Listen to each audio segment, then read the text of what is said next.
ଆରେ ଶୁଣୁଛ, ମୋ ମାଉସୀ ଖବର ପଠେଇଥିଲେ ଆସନ୍ତା କାଲି ବୁଲିବା ପାଇଁ ସେଠାକୁ ଆସିବେ। ଏତେ ଦିନ ପରେ ଯାଇ ସେ ଆମ ଘରକୁ ଆସିବେ। ହେଲେ ଆମର ତ ଘର ନାହିଁ। ଏବେ ସେ ଆସିଲେ କୋଉଠି ରହିବେ? ଏଇ ଘରେ ଯଦି ସେ ରହିବେ ଆମେ କୋଉଠି ରହିବା? ଓହୋ, ମତେ ଭାରି ଚିନ୍ତା ଲାଗୁଛି। ଆରେ ତୁ ଏସବୁ ପାଇଁ ଏତେ ଚିନ୍ତା କାହିଁକି କରୁଛୁ? ଆମ ଜଙ୍ଗଲରେ ଥିବା ସେ ବଡ଼ ଗଛ କଥା କ'ଣ ତୁ ଭୁଲିଗଲୁ? ଯୋଉ ଗଛ ଭିତରେ ଏକ ଘର ଅଛି। ଅତିଥିମାନେ ଆସିଲେ ସେ ଗଛ ତାଙ୍କୁ ରହିବାକୁ ଦିଏ। ଆମ ବିପଦ ସମୟରେ ସେ ଗଛ ଆମକୁ ନିଶ୍ଚୟ ସାହାଯ୍ୟ କରିବ। ତ ମାଉସୀ ଆଗ ଆସି ସାରନ୍ତୁ, ତାପରେ ଆମେ ସେ ଗଛ ପାଖକୁ ଯିବା। ଆଚ୍ଛା ତେବେ ଠିକ୍ ଅଛି, ଯାଅ ବଜାରରୁ ପରିବା ନେଇ ଆସିବ। ମୁଁ ଏବେ ରୋଷେଇ କରିବି। ଘରେ କିଛି ବି ସଉଦା ନାହିଁ। କାଉ ବଜାରକୁ ଚାଲିଗଲା। ସେଇ ଜଙ୍ଗଲରେ ଥିଲା ଏକ ବଡ଼ ଶକ୍ତ ଗଛ। ସେଇ ଗଛ ଭିତରେ ସୁନ୍ଦର ଏକ ଘର ଥିଲା। ଜଙ୍ଗଲକୁ କେହି ଅତିଥି ଆସିଲେ ଗଛ ତା ଘର ଭିତରେ ରହିବା ପାଇଁ ତାଙ୍କୁ ଦିଏ। ସକାଳ ହେଲା ପରେ କାଉର ମାଉସୀ ତାଙ୍କ ଘରକୁ ଆସିଲା। ଆରେ ମାଉସୀ, ଆସିଗଲ? ଏତେ ଦିନ ପରେ ଯାଇ ମୋ କଥା ମନେ ପଡ଼ିଲା। ହାତ ମୁହଁ ଧୋଇ ହୁଅ, ମୁଁ ଖାଇବା ବାଢ଼ି ଦେଉଛି। ମୁଁ ଆଜି ତମ ପାଇଁ ବଢ଼ିଆ ବଢ଼ିଆ ଖାଇବା ରାନ୍ଧିଛି। ତାପରେ କାଉ ତା ମାଉସୀକୁ ଖାଇବା ବାଢ଼ି ଦେଲା। ଏମିତି ଗପସପ କରି ସେ ଦିନ ବିତିଗଲା। ରାତି ହେବା ପରେ ସମସ୍ତେ ଗଛ ପାଖକୁ ଗଲେ। ଗଛ ଭଉଣୀ, ଆମକୁ ଟିକେ ସାହାଯ୍ୟ କର। ଆମେ ବଡ଼ ବିପଦରେ ପଡ଼ି ତୁମ ପାଖକୁ ଆସିଛୁ। ହଁ କାଉ, କହ, ତମେ ମାନେ କ'ଣ ବିପଦରେ ପଡ଼ିଛ? ଦୂର ଜଙ୍ଗଲରେ ମୋ ମାଉସୀ ଆସିଛନ୍ତି। ତୁମେ ତ ଜାଣିଛ ଗଛ, ଆମର ଗୋଟିଏ ହିଁ ଘର। ମାଉସୀଙ୍କୁ ରହିବାକୁ ଦେବା ପାଇଁ ଆମ ପାଖରେ ଘର ନାହିଁ। ସେଥିପାଇଁ ତ ତୁମ ପାଖକୁ ଚାଲି ଆସିଲୁ। ଦୟାକରି ଆଜି ରାତି ମାଉସୀଙ୍କୁ ତୁମ ଘରେ ରହିବାକୁ ଦେଇଥାଅ। ସକାଳେ ମାଉସୀ ନିଜ ଘରକୁ ଚାଲିଯିବେ। ଠିକ୍ ଅଛି, ତ ମାଉସୀ ମୋ ଘରେ ରହିପାରିବେ। ହେଲେ ମୋର ଏକ ସର୍ତ୍ତ ଅଛି।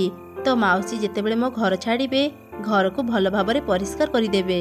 ହଁ ହଁ, ମାଉସୀ ଗଲା ପରେ ମୁଁ ଆସି ତୁମ ଘର ସଫା କରିଦେବି। ଏମିତି କହି ଦୁଇ କାଉ ସେଠାରୁ ଚାଲିଗଲେ। ଗଛ ଭିତରେ ଥିବା ଘରେ କାଉର ମାଉସୀ ରହିଲା। ସକାଳ ହେଲା ପରେ ସେ ସେଠାରୁ ଚାଲିଗଲା। କଥା କ'ଣ କାଉ, ତ ମାଉସୀ ତ ଚାଲିଗଲେ, ହେଲେ ତମେ ମାନେ ତ ମୋ ଘର ସଫା କଲ ନାହିଁ। ମୋ ସର୍ତ୍ତ କଥା କ'ଣ ତମେ ମାନେ ଭୁଲିଗଲ? ଚୁପ୍ କର ଗଛ, ଆମ ସମସ୍ୟା ତ ଦୂର ହେଇଗଲା। ଅଯଥା ତ ଘର ସଫା କରି ଆମ ସମୟ କାହିଁକି ନଷ୍ଟ କରିବୁ? କାଉ ଆଉ ତାର ସ୍ତ୍ରୀ ଘର ସଫା ନ କରି ସେଠାରୁ ଚାଲିଗଲେ। ସେମାନେ ଗଛର କିଛି କଥା ଶୁଣିଲେନି। ଗଛଟି ମନ ଦୁଃଖରେ ବସିଥିଲା। ସେତେବେଳେ ଏକ ଛୋଟ ଚଢ଼େଇ ଆସି ତା ପାଖରେ ବସି ପଡ଼ିଲା। କ'ଣ ହେଲା ଗଛ ଭଉଣୀ, ତୁମେ ଏମିତି ମନ ଦୁଃଖରେ ବସିଛ ଯେ? ଗଛ ଚଢ଼େଇକୁ ସବୁ ଘଟଣା କହିଲା। କାଉ ଆଉ ତାର ସ୍ତ୍ରୀ ଏ କାମ କିଛି ଠିକ୍ କଲେ ନାହିଁ। ସେମାନେ ତୁମ ଘର ଅପରିଷ୍କାର କରିଥିଲେ।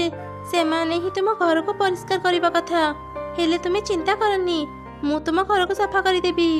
ସତରେ ଚଢ଼େଇ, ତୁ ବହୁତ ଭଲ। ତୋ ଭଳି ଯଦି ସମସ୍ତେ ଚିନ୍ତା କରନ୍ତି କେତେ ଭଲ ହେଇଥାନ୍ତା। ଗଛ ଭଉଣୀ, ତୁମେ ଦେଖିବ, ସେ କାଉ ଆଉ ତାର ସ୍ତ୍ରୀ ତମ ସହ ଯାହା ବି କଲେ ଦିନେ ଦିନେ ସେମାନେ ତାଙ୍କ ଶାସ୍ତି ପାଇବେ। ଚଢ଼େଇ ଗଛର ଘରକୁ ଭଲ ଭାବରେ ସଫା କରିଦେଲା। ଚଢ଼େଇ ଯେତେବେଳେ ବି ସମୟ ପାଉଥିଲା ଗଛ ସହ କଥା ହେଉଥିଲା। ଏମିତି କିଛି ଦିନ ବିତିଗଲା। ଦିନେ ଜଙ୍ଗଲରେ ପ୍ରବଳ ବର୍ଷା ହେଲା। ସେଇ ପବନ ବର୍ଷାରେ ଚଢ଼େଇର ଘର ହଲିଲା। ଏଇ କ'ଣ, ମୋ ଘର ଏତେ ହଲୁଛି କ'ଣ ପାଇଁ?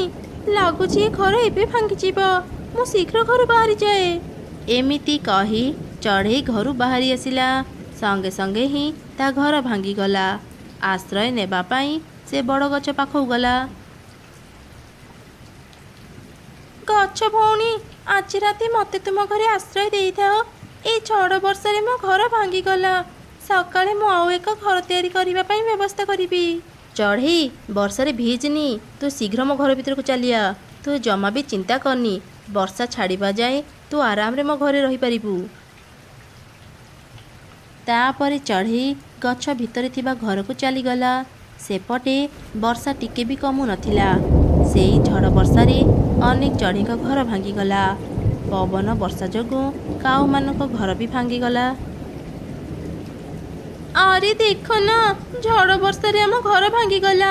ଏବେ ଆମେ କୋଉଠିକି ଯିବା? ଏ ବର୍ଷା ରାତିରେ ଆମକୁ କିଏ ଆଶ୍ରୟ ଦେବ? आम पाखरे आउ किछि उपाय नहीं। चाल आमे बे बड़ गछ पाखकु जिबा आउ ताकु साहाय्य मागिबा। एबे केवल से ही आमको साहाय्य करि परिबो। दुई काऊ कांदी कांदी बड़ गछ पाखକୁ गले आउ ताकु साहाय्य मागिले। बदमाश दल, तमे माने पुणी चली आसिल। मु तम मानकु मो घरे आश्रय देबिनी। तमे माने मो घर व्यवहार करी ताकु अपरिष्कार कल आउ ताकु सफा भी कल नाही। तमे माने मो शर्त भांगिच। चली जाओ एठू। मु आउ दिने भी तम मानकु मो घरे रहिबाकु देबिनी। एसबु आम कर्मर फल। आमे जदि से दिन गछ कथा मानि थांती आज एमिति कष्ट पाई न थांती। हाँ तू ठीक कहिचु। आमे अन्यर जिनिस व्यवहार कला परी ता अदरकारी भाभी फोपाड़ी देउ। हेले आमे भूली जाऊ जे ताहा हुए तो आउ थरे कामरे आसी पारे। आमे गछ सह से दिन किछि ठीक कले नाही आउ आजि तार शास्ति पाउचे। दुई काऊ निज भूल बुझी पारी अनेक कांदिले आउ वर्षारे भिजी भिजी छिड़ा हेइथिले। सेपटे से पर उपकारी चढ़ई आराम रे गछ भितरे शोइथिला।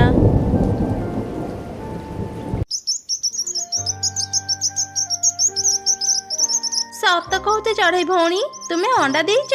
मु आज तुम पई बहुत खुशी। मु जदि गछरे उठी पारि थांती ना मु आग जाई तुम अंडा देखंती। कुंभीर भौणी, तुमे गछरे चढ़ी पारिबनी। किछि दिन अपेक्षा कर। मो अंडारू छुआ बाहरिला परे मु प्रथमे मो छुआंकु धरी तुम पाखକୁ आसीबी। सेते बेले तुमे मन भरी मो छुआंकु देखि पारिबो। एमिति कही चढ़ई निजे घरକୁ चालीगला। नदी पाख गछरे से घर करी रहुथिला। चढ़ई थिला बहुत भल। विपद समय से अन्य मानकु साहाय्य करुथिला। एमिति थरे एक शिकारी पाखरु चढ़ई कुंभीर छुआंकु रक्षा करिथिला। से दिन ठारू चढ़ई आउ कुंभीर खूब भल सांग पालटी जाइथिले। सेथिपाई चढ़ई अंडा देला परे सबा प्रथमे जाई कुंभीर को एकथा कहिथिला। चढ़ई अंडा देइची। अंडारू छुआ बारिबा जाई से घरे रहिबो। मु ता पई किछि माछ धरि दिए। से घरे खाइबा जमा करी रखिले ताकू आ घर बाहरिबाकू पड़िबनी। एमिति चिंता करी कुंभीर किछि माछ धरिबाकू चली गला। से किछि माछ धरि आसी चढ़ई को डाकिला। चढ़ई भौणी, घरे अछ कि? टिके बाहर को आस। चढ़ई भौणी, घरे अछ कि नहीं? घरे चढ़ई ता अंडा जगिथिला। कुंभीरर पाटी शुणी से बाहर को आसिला।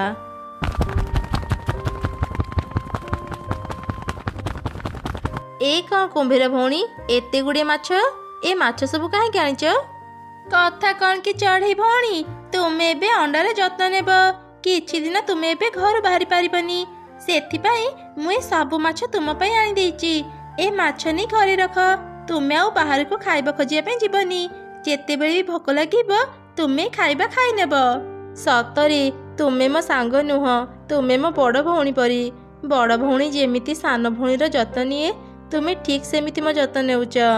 कुंभीर भौणी, मु तुमरी उपकार केबे भी भूलिबिनी। एमिति कही चढ़ई से माछ धरी घर को चलीगला। चढ़ई घरे रही ता अंडा गुड़िकर जत्न नेउथिला। किछि दिन बीतीगला। चढ़ई अंडारू छोट छोट 3टी सुंदर छुआ बाहरिले। चढ़ई सेमानंकु धरी प्रथमे कुंभीर पाखକୁ ही गला। कुंभीर भौणी, नदीर अछ कि? देखिब आस, मु मो 3 छुआंकु नेई आसीची। चढ़ईर कथा सरीची कि नाही कुंभीर नदी भितरु बाहरी आसिला। आरे बा चढ़ई, तो छुआ गुड़ा केते सुंदर हेइचंती। एमाने पूरापूरी तो भଳି देखा जाउचंती। कुंभीर भौणी, छुआ हेई सारिला परे एबे मते भारी चिंता लागुची। ए जंगल रे गोटे दुष्ट चिल रहुची। से चिल अनेक चढ़ई छुआंकु खाई सारिलाणी। मु एबे बुझी पारुनी से चिल पाखरु मो छुआंकु केमिति रक्षा करिबी। ओ एई कथा पई तो चिंता करूचु। तो जेते बेले घरे थिबो तो छुआंकर ध्यान रखिबो। आउ जेते बेले बाहर को खाइबा आनिबा पे जीबो तो छुआंको मो पाखरे छाड़ी देबो। तो फेरिबा जाए मु तो छुआंको जगी थिबी। आरे ठीक कथा, मु तो एमिति भाबी नथिली। जा हो कुंभीर भौणी, तुमे मोर चिंता दूर करदेल। एबे ठारू मु आउ जेबे भी बाहर को जीबी मो छुआंको तुम पाखरे छाड़ी देबी। कुंभीर आउ चढ़ई जेते बेले कथा हेउथिले दूररू तांको चिल देखुथिला। चढ़ईर 3 छुआंकु देखि से सेमानकु खाइबा पई योजना कला। अरे वाह, ए चढ़ईटार तो गोटे नुह कि 2टा नुह, पूरा 3टा छुआ। एबे मु जण जण करी यार 3 छुआंकु खाइदेबी। खाली एबे सुजोगर अपेक्षा करिथाए। ଏମିତି ସେ ଚିଲ ସବୁ ସମୟରେ ସୁଯୋଗ ଖୋଜୁଥିଲା ଚଢ଼େଇ ଛୁଆଙ୍କୁ ଖାଇବା ପାଇଁ। ହେଲେ ସେ ଯେତେ ଚେଷ୍ଟା କଲେ ବି ଚଢ଼େଇ ଛୁଆଙ୍କୁ ଖାଇବାର ସୁଯୋଗ ପାଉନଥିଲା। ଚଢ଼େଇ ସବୁ ସମୟରେ ତା ଛୁଆଙ୍କୁ ଜଗି ରହୁଥିଲା। ଆଉ ଯେତେବେଳେ ଖାଇବା ଆଣିବାକୁ ବାହାରକୁ ଯାଉଥିଲା, କୁମ୍ଭୀର ଚଢ଼େଇ ଛୁଆଙ୍କୁ ପିଠିରେ ବସେଇ ନଦୀରେ ବୁଲୁଥିଲା। କୁମ୍ଭୀର ପିଠିରେ ଚଢ଼େଇ ଛୁଆ? ଚଢ଼େଇ ଯେତେବେଳେ ଘରେ ରହୁନି, ଏ କୁମ୍ଭୀର ତା ଛୁଆଙ୍କୁ ଜଗୁଛି। ଏତେ ଚେଷ୍ଟା କଲିଣି, ହେଲେ କୁମ୍ଭୀର ପାଇଁ ମୁଁ ଚଢ଼େଇ ଛୁଆଙ୍କୁ ଖାଇବାର ସୁଯୋଗ ପାଉନି। ମୋତେ କୁମ୍ଭୀରର କିଛି ବ୍ୟବସ୍ଥା କରିବାକୁ ହେବ। ମୁଁ କୁମ୍ଭୀରର ତ କିଛି କ୍ଷତି କରିପାରିବିନି, ହେଲେ କୁମ୍ଭୀର ଆଉ ଚଢ଼େଇ ଭିତରେ ମୁଁ ଝଗଡ଼ା ଲଗେଇ ପାରିବି। ଏମିତି ଚିଲ କେତେବେଳେ କ'ଣ କରିବ ଯୋଜନା ବନିଲା। ପରଦିନ ହିଁ ସେ 3ଟି ସୁନାହାର ଧରି ଚଢ଼େଇର ଘରକୁ ଗଲା। ଆଉ ଚଢ଼େଇର 3 ଛୁଆଙ୍କ ବେକରେ ସେ ସୁନାହାର ପିନ୍ଧେଇ ଦେଲା। କ'ଣ ହେଲା ଚଢ଼େଇ? ଏମିତି ଦେଖୁଛୁ କ'ଣ ପାଇଁ? ସମସ୍ତେ ମୋତେ ଭୁଲ ବୁଝନ୍ତି, ହେଲେ ମୁଁ ଏବେ ବଦଳି ଯାଇଛି। ମୁଁ ଆଗରୁ ଏତେ ଖରାପ ନଥିଲି। ତ ଆଗରୁ କୁମ୍ଭୀର ମୋର ସାଙ୍ଗ ଥିଲା। ସେ ହିଁ ମୋତେ ଚଢ଼େଇ ଛୁଆଙ୍କୁ ଧରି ଆଣିବା କଥା କୁହେ। ମୁଁ ତା କଥାରେ ପଡ଼ି ଚଢ଼େଇ ଛୁଆଙ୍କୁ ଧରି ନେଇଯାଏ। ତାପରେ ମୁଁ ଆଉ କୁମ୍ଭୀର ମିଶି ଚଢ଼େଇ ଛୁଆଙ୍କୁ ଖାଉ। ହେଲେ ମୁଁ ମୋ ଭୁଲ ବୁଝିପାରି କୁମ୍ଭୀରର କଥା ଆଉ ଶୁଣିଲିନି। ତା ସହ ଆଉ ସାଙ୍ଗ ହେଲି ନାହିଁ। ସେଥିପାଇଁ ସେ ଏବେ ତୋ ସହ ସାଙ୍ଗ ହେଇଛି। ଆଉ ଅନ୍ୟ ଚଢ଼େଇମାନଙ୍କ ସହ ବି ସାଙ୍ଗ ହେବାକୁ ଚେଷ୍ଟା କରୁଛି, ଯେମିତି ସେ ଏକା ହିଁ ଚଢ଼େଇ ଛୁଆଙ୍କୁ ଖାଇପାରିବ। ଆଉ ତୁ ସେ କୁମ୍ଭୀରକୁ ବିଶ୍ୱାସ କରି ତା ପାଖରେ ତ ଛୁଆଙ୍କୁ ଛାଡ଼ୁଛୁ।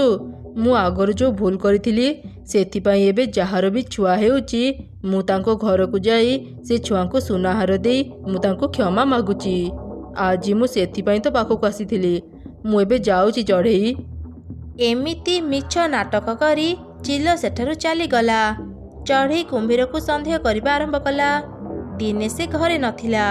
ତାର 3 ଛୁଆ କୁମ୍ଭୀର ପାଖକୁ ଗଲେ। କୁମ୍ଭୀର ମାଉସୀ, ମା ଆଜି ବାହାରକୁ ଯାଇଛି, ଏଯାଏଁ ଘରକୁ ଫେରିନି। ଘରେ ଏକା ରହିବା ପାଇଁ ଆମକୁ ଭଲ ଲାଗିଲାନି, ସେଥିପାଇଁ ତୁମ ପାଖକୁ ଚାଲି ଆସିଲୁ। ଭଲ କରିଛ ପିଲାମାନେ, ଆସ ମୋ ପିଠିରେ ବସ, ମୁଁ ତମମାନଙ୍କୁ ନଦୀ ସେ ପାଖରୁ ବୁଲେଇ ଆଣିବି। ତାପରେ କୁମ୍ଭୀର ଚଢ଼େଇ ଛୁଆକୁ ପିଠିରେ ବସେଇ ନଦୀରେ ବୁଲୁଥିଲା। ସେହି ସମୟରେ ଚଢ଼େଇ ସେଠି ପହଞ୍ଚିଗଲା। ଶୁଣ କୁମ୍ଭୀର ଭଉଣୀ, ତୁମେ ମୋ ଛୁଆଙ୍କୁ ନେଇ ଆଉ ନଦୀ ଭିତରକୁ ଯିବନି। ଶୀଘ୍ର ମୋ ଛୁଆଙ୍କୁ କୂଳକୁ ନେଇ ଆସ। ଏମିତି ଶୁଣି କୁମ୍ଭୀର ଚଢ଼େଇ ଛୁଆଙ୍କୁ ଧରି କୂଳକୁ ଆସିଲା। ଚଢ଼େଇ କୁମ୍ଭୀର ସହ କିଛି କଥା ନ କହି ତା ଛୁଆଙ୍କୁ ଧରି ଘରକୁ ଚାଲିଗଲା। ଚଢ଼େଇର ଏପରି ବ୍ୟବହାର ଦେଖି କୁମ୍ଭୀର ବହୁତ ମନ ଦୁଃଖ କଲା। ଏସବୁ ଦୂରରୁ ଚିଲ ବି ଦେଖୁଥିଲା। ସେ ତ ଖୁବ୍ ଖୁସି ହେଇଗଲା। ଯା ହଉ, ଏ ଚଢ଼େଇ ତାହେଲେ ମୋ କଥା ମାନିଲା। ଏବେ ଖାଲି ସୁଯୋଗ ଦେଖି ମୁଁ ତାର ଛୁଆଙ୍କୁ ଖାଇଦେବି।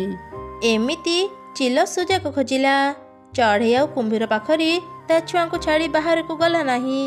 କିଛି ଦିନ ବିତିଗଲା। ଦିନେ ଏକ କାମରେ ଚଢ଼େଇ ବାହାରକୁ ଗଲା। ସେ ତାର ଛୁଆଙ୍କୁ ଘରେ ରହିବା ପାଇଁ କହିଥିଲା, ହେଲେ ତାର ଛୁଆମାନେ ଘରେ ନ ରହି ଘର ବାହାରେ ଖେଳୁଥିଲେ। ସେହି ସମୟରେ ଚିଲ ସେଠାକୁ ଚାଲି ଆସିଲା। ବାଃ, ଆଜି ଯାଇ ମୁଁ ସୁଯୋଗ ପାଇଲି। ଶୀଘ୍ର ଯାଏ ଏଇ ଚଢ଼େଇ ଛୁଆଙ୍କୁ ଖାଇଦିଏ। ଏମିତି କହି ଚିଲ ଯେମିତି ଚଢ଼େଇ ଛୁଆଙ୍କୁ ଖାଇବାକୁ ଚେଷ୍ଟା କଲା, ନଦୀ ଭିତରୁ କୁମ୍ଭୀର ବାହାରି ଆସିଲା। କୁମ୍ଭୀର ଆଉ ଚିଲ ଭିତରେ ଖୁବ୍ ଜୋରେ ଲଢ଼େଇ ହେଲା।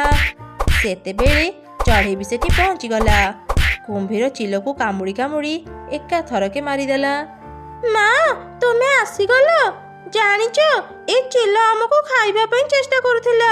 କୁମ୍ଭୀର ମାଉସୀ ପାଇଁ ଆମେ ବଞ୍ଚିଗଲୁ, ନହେଲେ ତ ଏ ଚିଲ ଆମକୁ ଖାଇସାରନ୍ତାଣି। ତୁ ଏ କ'ଣ କହୁଛୁ? କୁମ୍ଭୀର ଭଉଣୀ ଚିଲ ପାଖରୁ ତମମାନଙ୍କୁ ରକ୍ଷା କଲେ, ଆଉ ମୁଁ ତାଙ୍କୁ ସନ୍ଦେହ କରୁଥିଲି। ଛି, ମୋର ଭୁଲ ହେଇଗଲା କୁମ୍ଭୀର ଭଉଣୀ, ମୋତେ କ୍ଷମା କରିଦିଅ। ଏ ଦୁଷ୍ଟ ଚିଲ କଥାରେ ପଡ଼ି ମୁଁ ତମ ବିଷୟରେ କ'ଣ କ'ଣ ସବୁ ଭାବି ନେଇଥିଲି। ମୋତେ ତୁମେ କ୍ଷମା କରିଦିଅ। କୁମ୍ଭୀର ଚଢ଼େଇକୁ କ୍ଷମା କରିଦେଲା। ଆଉ ସେବେଠାରୁ ପୁଣି ଥରେ କୁମ୍ଭୀର ଆଉ ଚଢ଼େଇ ପୂର୍ବ ଭଳି ମିଳିମିଶି ଖୁସିରେ ରହିଲେ।